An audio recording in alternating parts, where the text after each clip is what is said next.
নমস্কাৰ প্ৰিয় শ্ৰোতাসকল উপন্যাস পাঠ শিতানত আমি আৰম্ভ কৰিবলৈ লৈছোঁ ৰঞ্জু হাজৰিকাৰ উপন্যাস প্ৰত্যুষৰ প্ৰতীক্ষাৰ তৃতীয় খণ্ড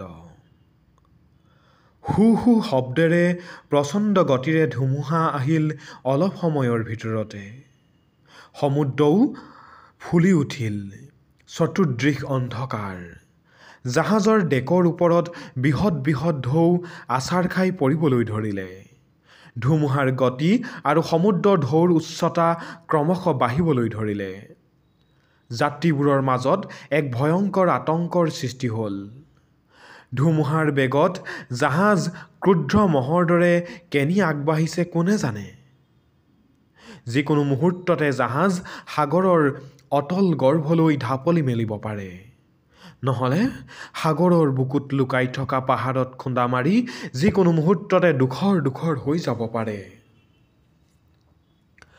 ধুমুহা ইমান দ্ৰুত আৰু প্ৰবল আছিল যে কোনোৱেই ডেকৰ ওপৰত থিয় হৈ থাকিব পৰা নাছিল আইভানে কেবিনৰ পৰা ওলাই আহি অলপ আগতেই ওলাই যোৱা ৰীতাক বিচাৰিবলৈ ধৰিলে ৰীতা আইভানে জোৰেৰে চিঞৰি উঠিল আন্ধাৰত ক'তো একো নেদেখি আইভান খুপি খুপি ৰীতাক বিচাৰি আগবাঢ়ি যাবলৈ চেষ্টা কৰিলে ৰীতা পুনৰ চিঞৰিলে আইভানে চিঞৰত উৎকণ্ঠা আতংক মিহলি আইভান কোনোবা এফালৰ পৰা অস্পষ্ট শব্দ এটি ভাহি আহিল আইভানে পাহৰি গ'ল ভয়ংকৰ দুৰ্যোগৰ কথা পাহৰি গ'ল ভয়াৱহ অৱস্থাৰ কথা লৰি যাবলৈ চেষ্টা কৰিলে আইভানে হঠাৎ সন্মুখৰ পৰা অহা কোনোবা এজনে আইভানক সাৱটি ধৰি মাত লগালে আইভান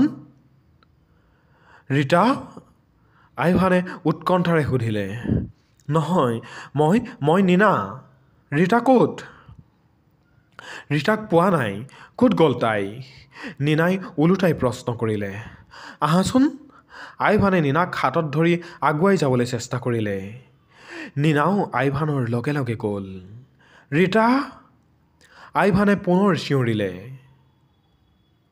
মোক বচোৱা আইভান এইবাৰ মাতটো অকস্মাতে শুনা গ'ল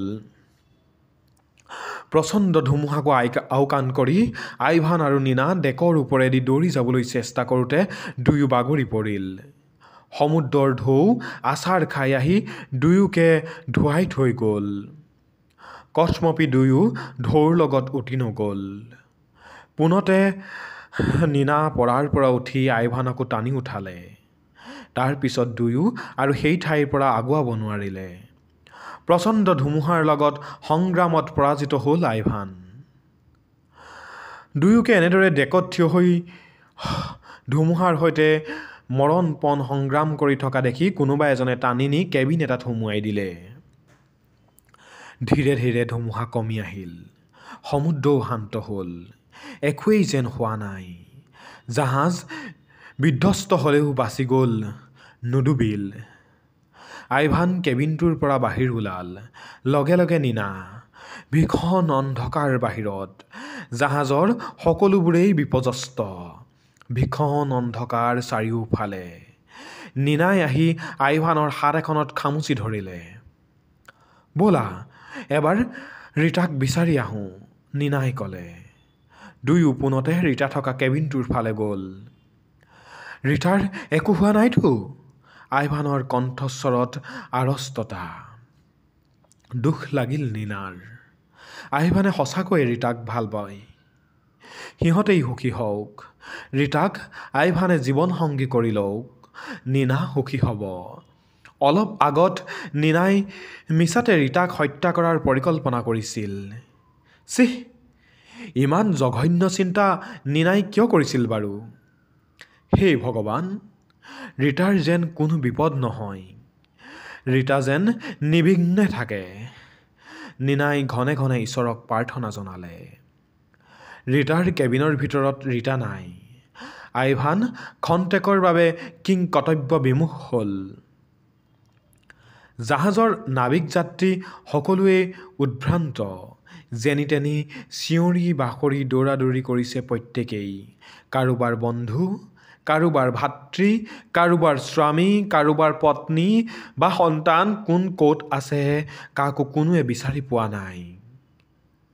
ৰীতাক এতিয়া ক'ত বিচাৰি পাবা নীনা? আইভানৰ মাতটোত ক্ৰদনৰ ভাৱ ফুটি উঠিল। নীনাই কি উত্তৰ দিব ভাবিয়েই নাপালে। এনেতে কোনোবা এজনে আহি আইভানহঁতৰ ওচৰত থিয় হ'লহি। আইভান আগন্তুকে মাতিলে। ৰিচাৰ্ড? আইভানে চিনি পালে। আমি তোমাকে বিচাৰি ফুৰিছোঁ। এয়া কোন? নীনা? নীনা। বাকীবোৰ ক'ত? আইভানে সুধিলে।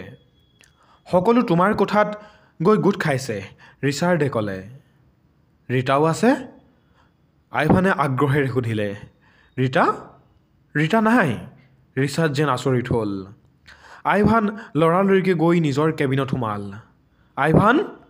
সকলোৱে একেস্বৰে চিঞৰিলে। আমি তোমাক বিচাৰি চলাথ কৰিলোঁ। ৰীতা ক'ত? আইভানে সকলোকে উদ্দেশ্যি প্ৰশ্ন কৰিলে। ৰীতা নাই? সকলো যেন আচৰিত হ'ল। এনেতে কেপ্টেইন বনিলা আহি সোমাল। সকলো ঠিকে আছেতো বন্ধুসকল? কেপ্টেইনে প্ৰশ্ন কৰিলে। আমাৰ এজন যাত্ৰী নাই, এজনে ক'লে। কোন? ৰীতা। কেপ্টেইন লগে লগে বাহিৰ ওলাল। জাহাজৰ লাইটবোৰ নাবিকসকলৰ চেষ্টাত পুনৰ জ্বলি উঠিল। গতি মন্থৰ হ'ল জাহাজৰ। সমগ্ৰ জাহাজ তন্ন তন্নকৈ সকলোৱে ৰীতা আৰু কেইজনমান যাত্ৰীক বিচাৰিলে। মুঠ 9জন যাত্ৰী নিখোজ। জাহাজৰ পৰা বোট নমাই সাগৰৰ বুকু তন্ন তন্নকৈ বিচাৰিলে ৰীতা আৰু বাকী কেইজন যাত্ৰীক। দুটা শক্তিশালী টৰ্চ লাইট জ্বলাই চৌদিশে পোহৰ পেলাই বিচৰা হ'ল। কেপ্টেইনৰ নিৰ্দেশত জাহাজ মাজ সাগৰত ৰৈ গ'ল। নিৰ্দিষ্ট যাত্ৰীকেইজনৰ উদ্ধাৰ বা বিচাৰি উলিয়াবলৈ যিমান দূৰ সম্ভৱ সিমান দূৰ পৰ্যন্ত চেষ্টা কৰা হ'ল। কিন্তু বৃথা চেষ্টা। সমুদ্ৰৰ নীলা সুন্দৰ জলধিৰ বুকুত চিৰকালৰ বাবেই হেৰাই গ'ল ৰীতা আৰু আন যাত্ৰীকেইজন। শোকগ্ৰস্ত আইভানে সৰু ল'ৰাৰ দৰে কান্দিবলৈ আৰম্ভ কৰিলে। কি বুলিনো সান্তনা দিব কোনোৱে ভাষাই বিচাৰি নেপালে। নীনাই চকুলো টুকিলে সকলোৰে অজ্ঞাতে। নিশাটো কোনোমতে পাৰ হ'ল। কেপ্টেইন বনিলা আৰু অন্যান্য বন্ধু বান্ধৱে আহি শোকাৰ্ত আইভানক সান্তনা দিলে। দুজনমান নাবিকে চতুৰ্দিশে দূৰবীণেৰে চাবলৈ ধৰিলে ক'ৰবাত কিবা দেখা পায় বুলি, কিন্তু ক'তো একোকে দেখা নাপালে। এজন নাবিক আহি কেপ্টেইনক জাহাজৰ অৱস্থান সম্পৰ্কে জনাই গ'ল। সৰ্বনাশ! লগে লগে কেপ্টেইনে চিঞৰি উঠিল। কি হ'ল? এজনে প্ৰশ্ন কৰিলে। আমাৰ জাহাজ এতিয়াই নুঘূৰালে সমুদ্ৰৰ পাহাৰত আঘাত লাগি আকৌ এক বিপৰ্যয়ৰ সৃষ্টি হ'ব। লগে লগে কেপ্টেইন ওলাই গ'ল। আইভানো ওলাই আহিল বাহিৰলৈ। ডেকৰ ৰেলিঙত ধৰি থিয় হৈ সমুদ্ৰৰ বুকুলৈ চাই ৰ'ল। টপ টপকৈ দুটোপাল অশ্ৰু বাগৰি আহিল গালৰ ওপৰেদি। প্ৰকৃতিৰ নিষ্ঠুৰ নিষ্পেষণত শেষ হৈ গ'ল ৰীতা, যাক লৈ আইভানে কল্পনা কৰিছিল জীৱনৰ 7 ৰঙৰ ৰঙীন ৰামধেনুৰ। সেই ৰামধেনু পলকতে কেনিবা হেৰাই গ'ল। প্ৰকৃতিৰ জঘন্য চক্ৰান্তত ৰীতাক আইভানৰ পৰা আঁতৰাই লৈ যোৱাত সৰ্বস্ব প্ৰেমৰ অৱসান ঘটিল এই নিষ্ঠুৰ সমুদ্ৰৰ বুকুত। আইভান? নীনাই পিছফালৰ পৰা আহি আইভানৰ কান্ধত হাত ধলে। ৰীতা? আইভানৰ মুখৰ পৰা অজানিতে শব্দটো ওলাই আহিল। মই ৰীতা নহয়, নীনা, নীনাই ক'লে। লগে লগে হাতৰ ৰুমালখনেৰে সিক্ত চকু দুটা মচিলে। স্তব্ধ দৃষ্টিৰে আইভানে নীনাৰ মুখলৈ চাই ৰ'ল।